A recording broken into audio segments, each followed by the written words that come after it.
Faça as honras da casa. Então, nós estamos recebendo hoje aqui em estúdio a professora Ana Leal, uma pessoa que tem muito serviço prestado ao magistério paraibano, a história da Paraíba, por que não dizer, porque esteve propagando, né, esse conhecimento para tantas gerações, e hoje ela veio compartilhar com a gente essa história e também as que estão nos livros e as que não estão nos livros, né, professora? Seja bem-vinda aqui à Manaíra Band News FM.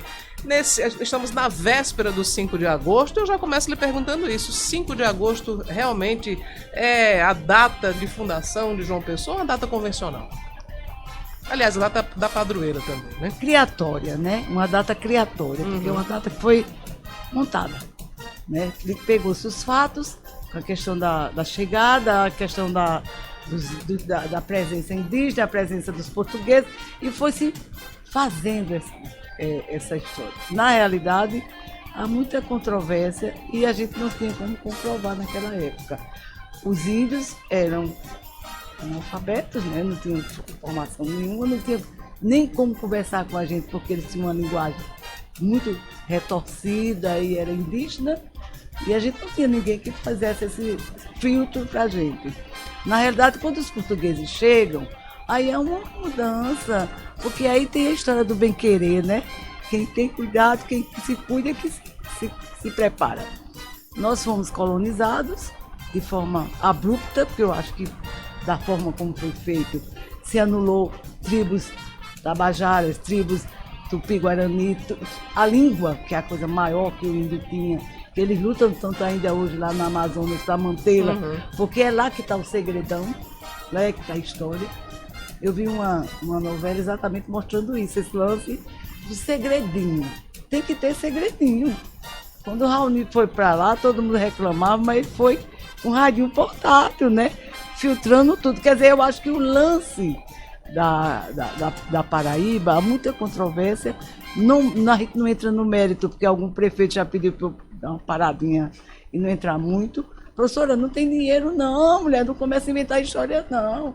E aí eu me segurei, ainda sou da cadeira, ainda sou a chefona da cadeira, ninguém quer porque é difícil. São 4.000 livros para você conhecer um pouquinho de Paraíba. E isso a gente se dá o luxo de dizer que o importante é nós estarmos aqui contando essa história. A senhora viveu boa parte da história recente de João Pessoa. Como é que a senhora analisa, desde o tempo que a senhora começou, aos 15 anos, a ser professora, e a cidade hoje, por onde a senhora anda? Ela vinha me dizendo, Cacá e ouvintes, que ela caminha, por exemplo, ela mora ali próximo do Hospital Edson Ramalho e vai caminhando para o DED, né? A senhora ainda tem esse hábito de estar andando por João Pessoa. Eu trabalhei numa escola que tinha padrão de cobrar do professor, chamava-se IPEP. Cobrava-se até respirar. E eles diziam para mim, a gente vai fazer uma caminhada para a praia. Só que era lá no Cabo Branco, né? Dali do IPEP. O IPEP ficava no início da Deputadas Pessoa. Logo ali. E eu ganhava. Aí fui ficando muito forte, né? Fui ficando forte por conta dessa identidade. E depois eu nadei muito a vida. Eu nadei no Astrea a vida toda. Fui campeã paraibana. Quer dizer, eu tinha todo um preparo. E minha mãe estimulava muito. Minha mãe estimulava. E acho que quando a família estimula, você chega. Hoje eu ainda pratico, né? Bastante, porque a idade já chega. E com ela eu tenho que chegar junto, né? E a diferença Cláudia, antes da sua próxima pergunta, deixa eu só trazer uma informação que eu acabo de receber. A Polícia Civil prendeu agora há pouco um delegado. A Polícia Civil prendeu agora há pouco um delegado da própria Polícia Civil durante uma operação contra o crime de corrupção em Patos, no Sertão. Ainda não foi divulgado o nome desse delegado. Daqui a pouco a gente traz essa informação para você, o pessoal está checando, mas a informação é essa. Um delegado da Polícia Civil foi preso agora há pouco pela própria Polícia Civil durante uma operação em Patos, Cláudia. Puxa vida, que coisa, né? Bom, eu tô falando para as mudanças da cidade. Eu tenho andado, eu tenho um filho que mora na Penha, e a Penha é o outro lado da cidade. E eu dizia para ele, meu filho, toda vez que tiver uma coisa nova aqui na Penha, me traga. Então ele começou a me levar para aquelas aberturas que você tem da mata para chegar, né? E foi muito interessante. Porque de lá eu vi, por exemplo, eu não gosto de criticar sem provar. Eu gosto de dizer os fatos e depois a gente trabalhar esse fato. Na realidade, eu fiquei muito feliz. Porque o que eu vi, vou falar um pouquinho de Epitácio Pessoa para poder chegar lá. Um dos maiores luxos que nós temos na nossa cidade chama-se as calçadas da Epitácio Pessoa. Eu ando a pé até a praia. Eu não encontro um obstáculo que me deixe de caminhar. Não deixa mesmo. Primeiro que eu ainda tenho medo de cair, alguma coisa, mas é medo mesmo, porque lá me oferece a segurança. Eu acho que os dois lados oferecem isso. A cidade, ela se desenvolveu em função da grande vitrine que é Epitácio Pessoa. Quando o nosso Zé Américo quis que as coisas mudassem, tem um dedo dele lá. Tem um dedo dele. Porque era o grande governo. Ele era quem tinha todo o macete.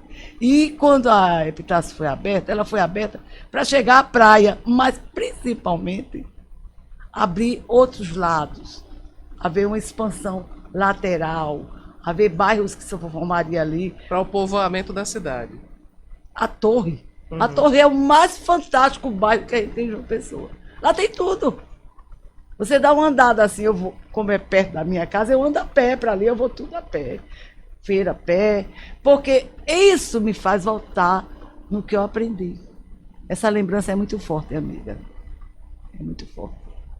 E, na realidade, você vai para... Eu morei muito tempo ali, quase no Roger.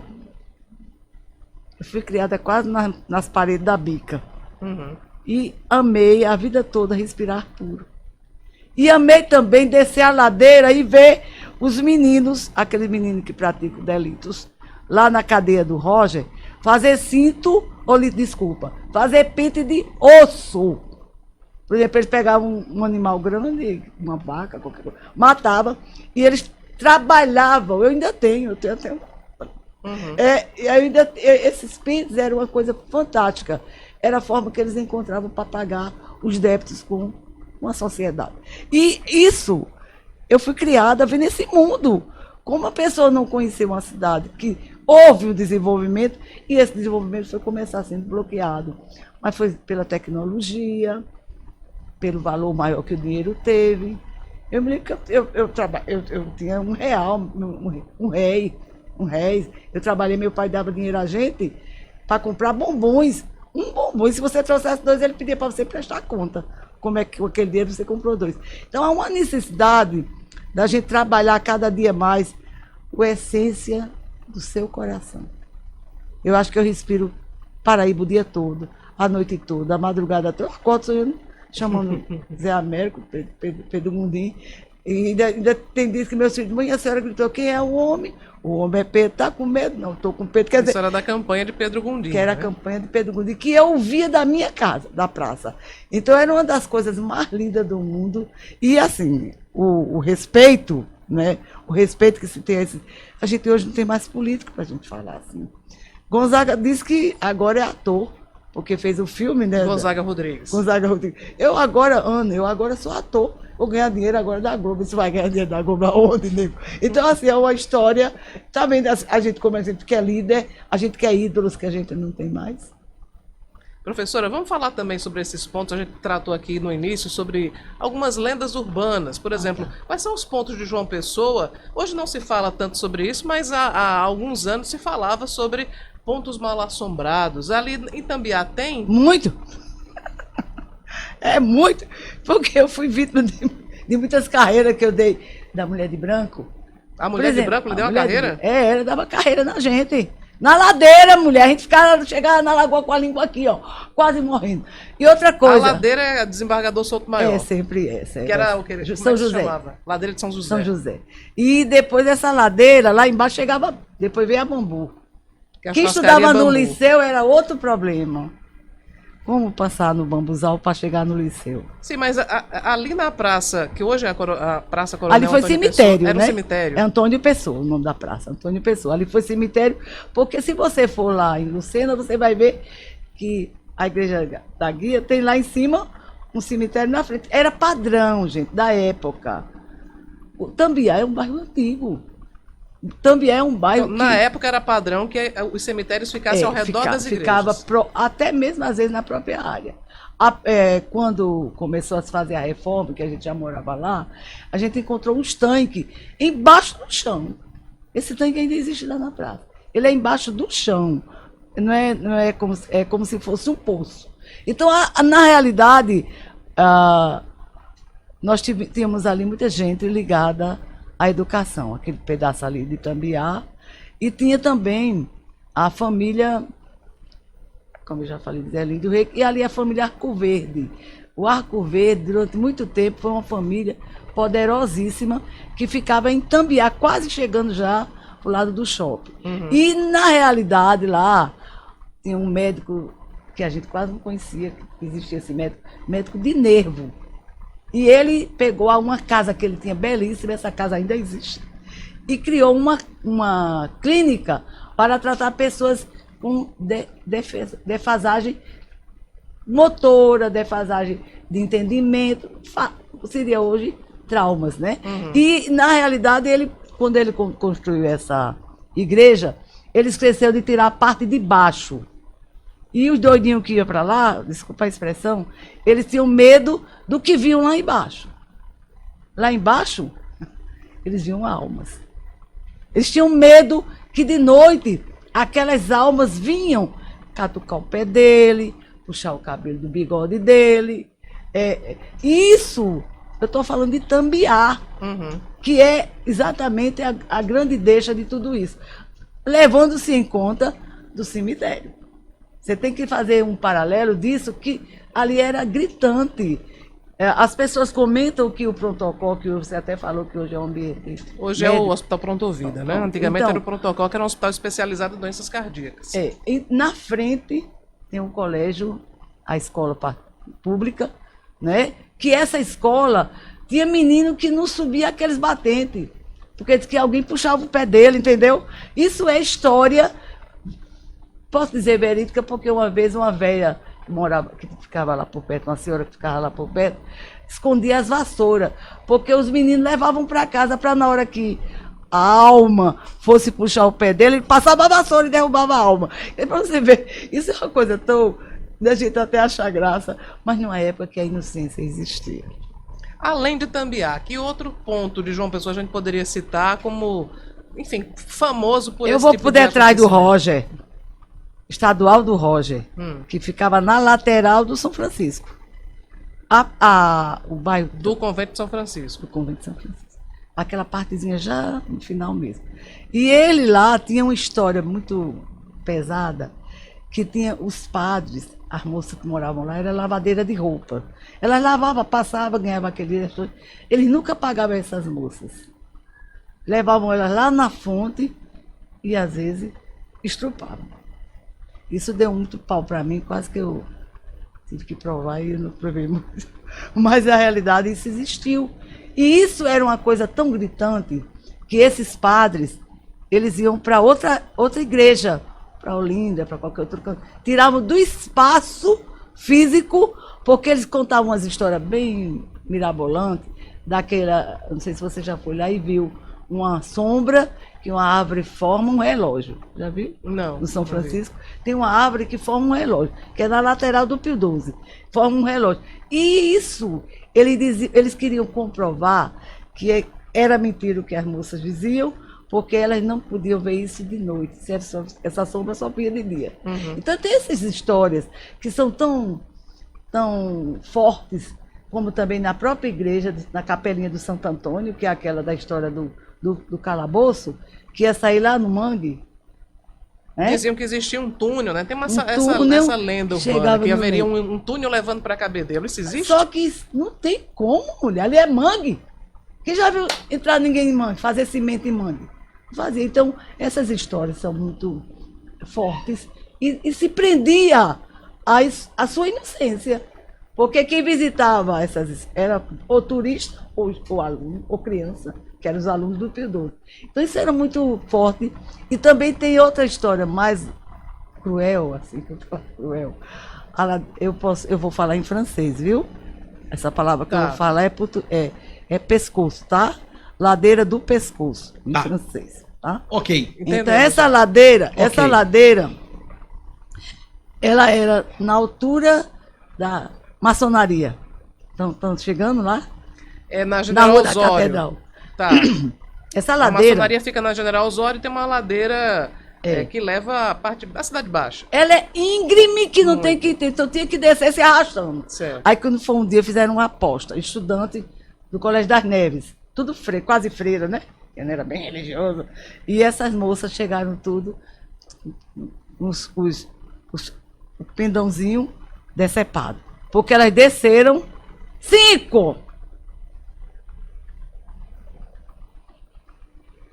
Certo, elas Tá, se machucaram. Se machucaram e foi proibido descer. Aí alguém Porque elas mais foram se arrastando mesmo? arrastava. E essa Sim. era calcinha de pano, não era? Nem... Certo. Então, não tem, Minha Nossa Senhora. não tem, nem mostra, não. Então, isso assim, um dia eu fui, Zé Otávio pediu para eu levar um grupo de francês para lá. E para eu contar essa história. Eu contei do jeito que eu estou contando aqui a vocês. Aham. Só pedir para ser pescoço. Né? E, na realidade, a preocupação que a gente tem é Você que... explicou que o pescoço dos franceses aqui é outra coisa. Tá. Chamei de lado. Então, uma vez também, ali mesmo, no Rei dos Esportes, tinha uma casa que era possivelmente de um ex-grevista, de um cara que fazia bagunça, que Rede de Esporte ali perto do Terceirão? Hein? Rede de Esporte ali perto do Terceirão? Tá. Então havia muita confusão e diziam assim, quem vai lá tem que entrar e subir. E dizem que lá em cima tinha uma alma sabida que pegava as meninas. Entendeu? Ah, entendi. Lá em cima pegava as meninas. Então essa subida, as meninas ficavam loucas para ir. Colégio João 23, já vinha para lá.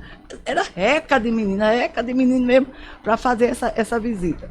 Que era vizinha ao Rex, lá do Mosteiro de São Bento. Uhum. Né? Então você vê, há toda uma história que a cidade, ela se deu ao direito de ter sua idade. Esses fatos, por exemplo, na primeira vez que eu entrei na Academia Paraibana de Letra, que eu vi aquela foto enorme de Augusto dos Anjos, eu tive medo. Tive medo, como também tenho medo da estátua da entrada. Porque o olho dele funciona, assim, de vez em quando funciona. Vira para você. Isso eu estou falando de hoje. Sim. E também tem o Cruz das Armas, você sabe das histórias, Cruz das Armas que são muito. A Lagoa. O bambu era o caminho das meninas, não era para o liceu? Sim. Mas o que mais agravou não foi isso, não. Foi quando, em 64, houve aquele acidente enorme, que morreu um monte de gente, e ninguém nunca fez a estatística. Eu trabalhava no norte, trabalhava aqui. Uhum. Ninguém nunca fez a estatística. Você está falando sobre aquele, enfim, o acidente militar. afogamento. Virou a balsa, né? Sim. Virou Na a balsa. Lagoa de 74? Na Lagoa. E ninguém fez nada de estatística. Eu fui o norte mandou para lá para eu anotar o nome do povo aqui. Ninguém aparecia. E ali era Esmolé, morando daquela feira do Mercado Central, pessoas dali da redondeza que dormiam ali pela Lagoa mesmo. E não se formou uma estatística. É tanto que essa estatística, se por um acaso os milicas tiver, eles estão mentindo. Porque não há uma estatística verdadeira. Mas não foi há. uma tragédia, né? Foi algo extremamente triste. A gente é quem O que vai ter que aconteceu? pesquisar. Muito bem, conversamos com a nossa entrevistada historiadora Ana Leal, falando sobre um pouquinho, contando histórias aqui de João Pessoa. Professora, obrigado, até a próxima. Obrigada pela sua participação, professora. Eu agradeço. Pode Sim. falar, fica à vontade. Gente, eu fiquei tão feliz. Eu estou olhando ali uma coisa tão bonita que está acontecendo na Paraíba, né? Energia solar. Uhum. Está rodando aqui na minha frente. É porque tem um catavento aqui. Tem um É, o catavento. catavento ali, eu tô vidrada assim. Porque eu acredito na Paraíba. Eu acredito que o sertão vai virar mar e o mar vai virar sertão, viu, gente? Vamos pensar diferente, vamos ter um cuidado maior com essa nossa Paraíba. E essa nossa João Pessoa, viu? Tem muita coisa para se arrumar, viu, prefeito? Ok, Tá dado o recado. professora, Obrigado, obrigado. professora.